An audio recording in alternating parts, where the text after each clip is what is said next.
Do you remember the first time you saw those neon-lit streets of 1972nd New York?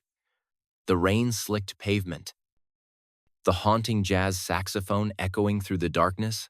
In 1976, Martin Scorsese unleashed a cinematic masterpiece that would forever change American film. Taxi Driver wasn't just a movie. It was a raw, unflinching mirror held up to society's underbelly. Robert De Niro became Travis Bickle, one of cinema's most iconic antiheroes, prowling Manhattan's streets in his yellow cab. Alongside him, 13-year-old Jodie Foster delivered a haunting performance as Iris. Sybil Shepherd brought icy elegance as Betsy, and Harvey Keitel embodied menace as the pimp sport. 4 Oscar nominations. Palme d'Or at Cannes. A cultural earthquake whose influence echoes through decades of cinema. Lines like "You talkin' to me" became permanently embedded in popular culture. But what happened to this brilliant cast? Where did the years take Robert De Niro, the young method actor who became Travis Bickle? What became of young Jodie Foster?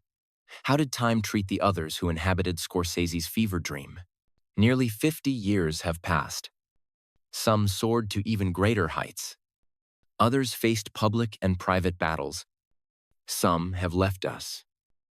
Their performances now, eternal monuments. Today, if we're taking a journey through time, back to 1976, then forward to 2025, from bright Hollywood lights to today's reality, from young dreamers to industry legends. Join us as we explore the lives of the unforgettable cast of Taxi Driver. Remember Travis before that mirror? Mohawk freshly shaved. Gun in hand? You talking to me? That chilling intensity came from Robert De Niro at 32. About to cement his place in cinema history, De Niro was already building his reputation as Hollywood's most committed actor. His breakout came with Scorsese's Mean Streets in 1973, followed by an Oscar for The Godfather Part II in 1974. For Travis Bickle, he didn't just act, he transformed. He obtained a taxi license, drove New York cabs for weeks, lost weight, studied mental illness. This wasn't preparation. It was complete immersion. The role earned him an Oscar nomination and established him as the finest actor of his generation. At 81, De Niro is still working. Over 120 films span his career. Raging Bull, his second Oscar. Goodfellas. Heat. Casino. The Irishman. His Scorsese partnership endured through 9 films. But the journey has complexities. Recent comedies like Meet the Parents divide critics. His personal life saw 2 divorces. Remarkably, he welcomed his 7th child in 2023 at 79. He's become politically outspoken against Trump, earning both admiration and criticism. He survived prostate cancer in 2003 and continues working. Beyond acting, he co-founded the Tribeca Film Festival and owns several New York restaurants. That mohawked taxi driver remains cinema's most indelible image, testament to an actor at his absolute peak. If De Niro represented raw intensity, Jodie Foster embodied vulnerable strength. Remember young Iris on that street corner? A child forced into adulthood? That heartbreaking performance came from an actress who was only 12 years old.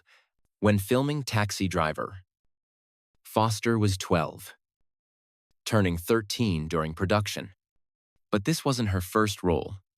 She'd been acting since age 3, including Scorsese's Alice Doesn't Live Here Anymore.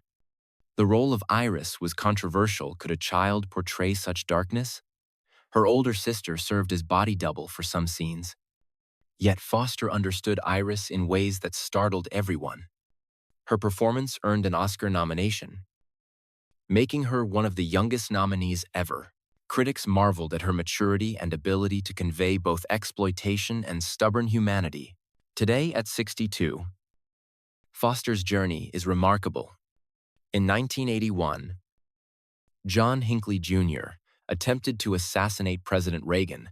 To impress her, a traumatic event she handled with characteristic grace.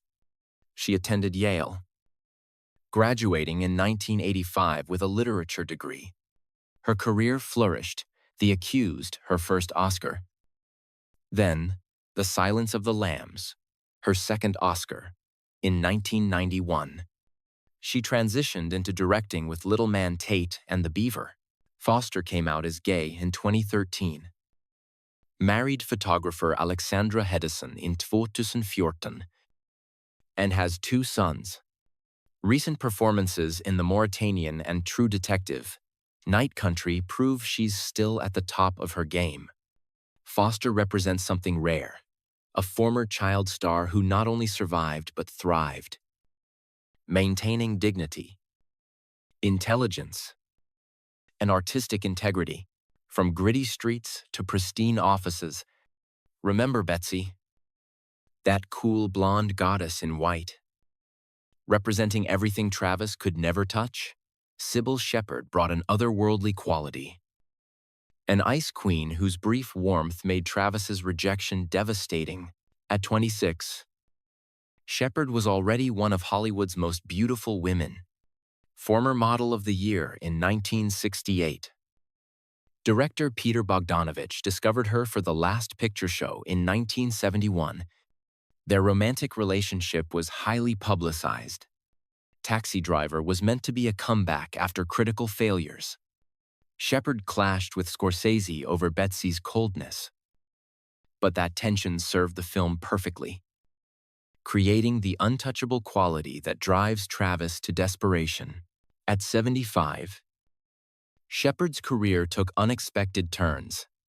The late 70s were difficult, but the 80s brought TV stardom with moonlighting opposite Bruce Willis from 1985 to 1989, earning her a Golden Globe. The 90s brought another hit series, Sybil, and another Golden Globe. Her personal life has been colorful. A daughter with Bogdanovich, 2 marriages, 2 divorces, and openness about her bisexuality. In recent years, she's worked less frequently, dealt with health issues, and become active on social media. The public remembers her as a beauty icon and TV star.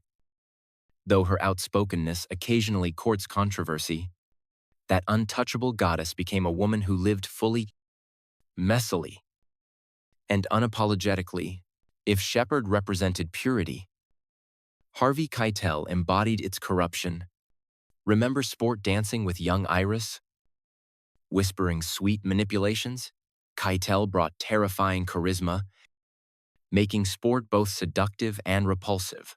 At 37, Brooklyn-born Keitel was a serious actor with intense features. After serving in the Marines, he studied method acting and broke through with Scorsese's Who's That Knocking at My Door and Mean Streets. For Sport, Keitel observed New York pimps. Understanding their psychology and manipulation tactics, he brought slimy charm, making Sport uncomfortably human rather than a simple villain. The role reinforced his reputation as an actor willing to inhabit darkness. At 85, Keitel built one of Hollywood's most respected careers. Remarkable roles followed: Apocalypse Now, Bad Lieutenant, Reservoir Dogs, Pulp Fiction, Smoke. He became Quentin Tarantino's muse, the character actor who elevates every project. He appeared in The Irishman with De Niro in 2019, bringing careers full circle. After divorcing Lorraine Bracco bitterly, he married actress Daphne Kastner in 2001, with whom he has a son. He's largely avoided scandals, focusing on craft, He's become a mentor and remains deeply involved in the actor's studio. The public sees Keitel as a consummate professional, an actor's actor who never sold out. That slimy pimp was just one shade in a career of remarkable range, from darkness to lighter energy. Remember Tom? Betsy's co-worker with that affable, neurotic humor? Albert Brooks brought completely different energy, providing levity in an oppressive narrative. At 29, Brooks, born Albert Einstein, was primarily a comedian. Known from The Tonight Show and comedy albums, Taxi Driver was his first significant film role. Hesitant at first, Scorsese convinced him Tom needed that naturalistic, awkward energy. Brooks improvised much of his dialogue, bringing comedic timing that provided necessary breaths of normalcy. At 78, Brooks carved out a unique career blending comedy, acting, writing, and directing. He directed brilliant comedies like Lost in America and Defending Your Life. As an actor, he earned Oscar nominations for Broadcast News, 1987, and Drive, 2011. The latter showing his range as a terrifying crime boss. He voiced Marlin in Pixar's Finding Nemo and Finding Dory. He married artist Kimberly Schlein in 1997 and has 2 children. He stayed out of controversies, remaining active on social media. The public sees Brooks as a comedy genius whose work has aged beautifully. That awkward campaign worker was really a master taking his first cinema steps. If Brooks provided levity, Peter Boyle offered weary wisdom. Remember that diner scene where Travis seeks advice and Wizard admits he has no answers? We're all fucked. He shrugs. Boyle brought lived-in authenticity to the veteran cab driver. At 41, Philadelphia-born Boyle had a craggy face perfect for blue-collar roles. He'd actually studied to become a monk before discovering acting. His breakthrough in Joe, 1970, typecast him as a bigot, leading to death threats. He worked to break that image with Young Frankenstein, 1974. For Wizard, Boyle hung out in cab garages, absorbing drivers' philosophies. His speeches have an improvised quality because he understood working people speak in tangents, circling meaning without quite landing on it. Peter Boyle left us on December 12, 2006, at 71, after battling multiple myeloma and heart disease. But before he left, he gave us so much more. He continued working steadily. But his renaissance came in 1996 when he was cast as Frank Barone in Everybody Loves Raymond, earning 7 Emmy nominations through 2005. He and wife Lorraine stayed married over 30 years. A Hollywood rarity. Raising 2 daughters, known for political activism. He was friends with John Lennon and best man at his wedding to Yoko Ono. When illness came, Boyle faced it with Wizard's no-nonsense attitude, working until he absolutely couldn't. When he passed, Tribuches described him as kind, funny, and genuine. Today, we remember him through his work, that cab driver dispensing useless wisdom, his laughter on Raymond still echoing in reruns, like a warm light turned off. His absence is felt, but the glow remains. From working-class wisdom to political power, remember Senator Palantine with his smooth speeches and practiced charm? Leonard Harris brought authenticity, perhaps because he wasn't really an actor at all. At 46, Harris was best known as a CBS television critic, not an actor. With his distinguished appearance and authoritative presence, he looked every inch the politician exactly why Scorsese cast him. Harris drew on years interviewing politicians, understanding their careful language and ability to say much while revealing little. His scenes with Travis are brilliantly uncomfortable. Palantine delivering platitudes while Travis's intensity simmers. The role was essentially a cameo. But Harris made Palantine real enough to be worth saving or assassinating. Depending on Travis's deteriorating state, Leonard Harris left us on August 28, 2015, at 85, dying in Manhattan where he'd filmed his most famous role. But his life between was rich and full. Harris never became a full-time actor. He continued his journalism career, becoming a respected voice in New York's cultural scene. He wrote reviews, appeared on television discussing arts and entertainment. His work on Taxi Driver remained his most recognized performance. But it was almost a footnote in a career dedicated to criticism. He stayed married to his wife Louise for decades, raising children and living what was by all accounts a fulfilling, intellectually engaged life. When he passed, obituaries focused as much on his critical work as his acting. Today, his Palantine remains a perfect embodiment of political ambition and disconnection. He gave Scorsese exactly what was needed: authenticity. He reminds us that sometimes the most convincing performances come from those who aren't performing at all, but simply observing the world they've spent a lifetime watching. And finally, the director himself. Remember that disturbing late scene? Travis picks up a passenger who watches a lit window, describing in horrifying detail what he plans to do to his unfaithful wife. That passenger was Martin Scorsese in cinema's most unsettling cameo. At 33, Scorsese was a young director with nervous energy and distinctive vision. He'd made Mean Streets and was building his partnership with De Niro. The cameo wasn't planned. The original actor didn't work out. Scorsese stepped in, bringing terrifying authenticity, his voice tight with rage, delivery rapid-fire and manic. He improvised some dialogue, tapping into genuine darkness. The scene works because it's genuinely uncomfortable. At the time, Scorsese was married to writer Julia Cameron and struggling with cocaine addiction darkness that fed into Taxi Driver and his performance. At 82, Scorsese is universally acknowledged as one of cinema's greatest directors. Masterpiece after masterpiece followed: Raging Bull, Goodfellas, The Departed, finally winning Best Director in 2006, The Wolf of Wall Street, The Irishman. He conquered his addiction in the 80s and has been open about that struggle.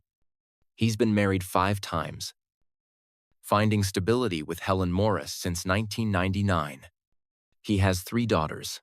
Beyond his films, Scorsese became cinema's greatest advocate, preserving thousands of films through his Film Foundation, mentoring younger directors, and arguing passionately for film as art.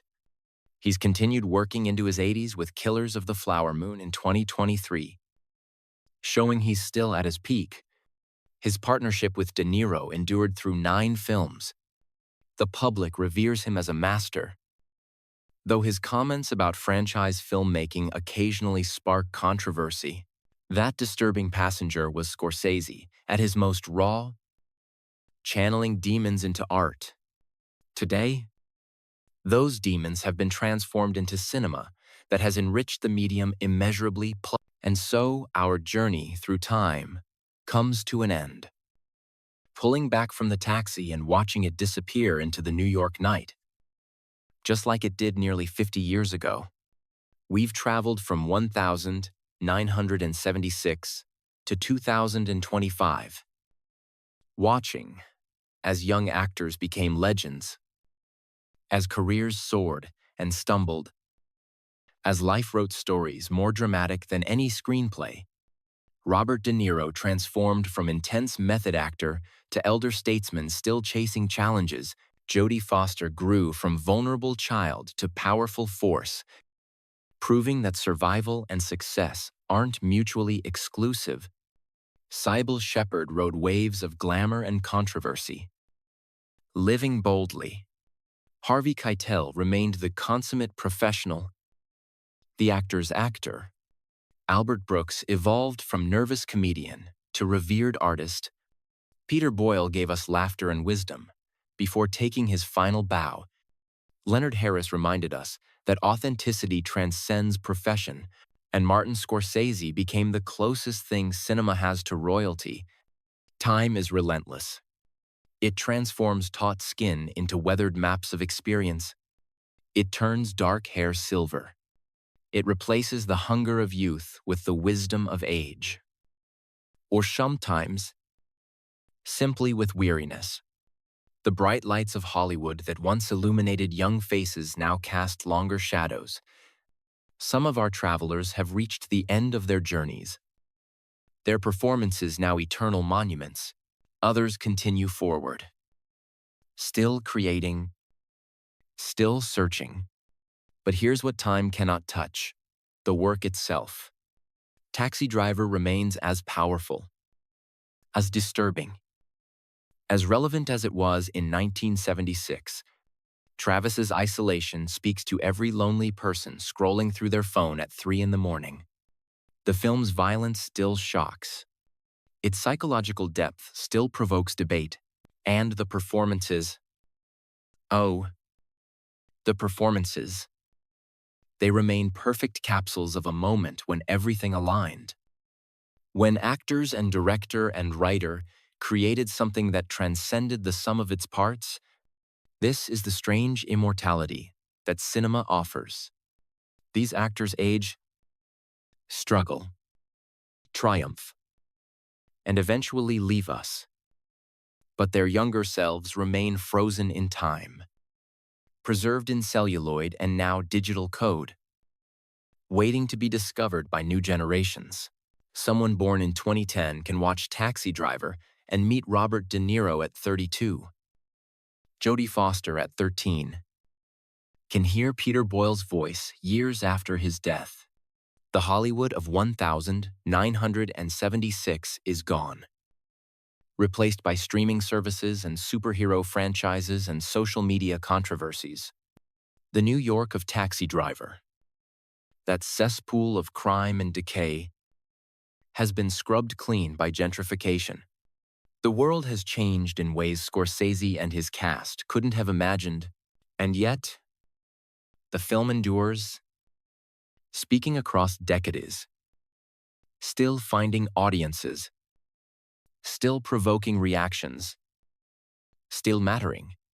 Whether these actors retired to quiet lives or continued chasing spotlights, whether they're still with us or have moved beyond, they gave us something precious, a perfect film at a perfect moment, a collaboration that will outlive all of them. All of us. The taxi drives on through the eternal night of cinema. Travis forever behind the wheel, forever watching, forever isolated, forever unforgettable. And we're grateful to have taken this ride, then and now. Through the decades and through the dark, beautiful dream, that is Taxi Driver.